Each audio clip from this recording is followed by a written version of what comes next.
Hello বন্ধুরা, তোমরা সবাই কেমন আছো? আশা করি ভালো আছো। তো আমিও ভালো আছি।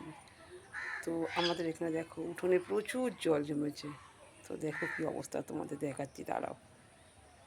দেখো উঠোনে কত জল দেখেছো? দেখো উঠোনে কত জল দেখো। একটা কষ্টের বিষয় কি জানো? আমাদের এই যে তুলসী গাছগুলো আছে, প্রচুর প্রচুর তুলসী গাছ, কিন্তু কষ্ট কি জানো, সব তুলসী গাছগুলো মানে শুকিয়ে যাচ্ছে জল জমাতে। তো কিছু করার নেই, যেহেতু তুলসী গাছগুলো সব মাটির মধ্যে আছে, তো শুকিয়ে যাচ্ছে। তো মঞ্চপটা, তুলসী মঞ্চপটা তো অনেক উঁচুতে, যার জন্য এই গাছটা শুকায়নি।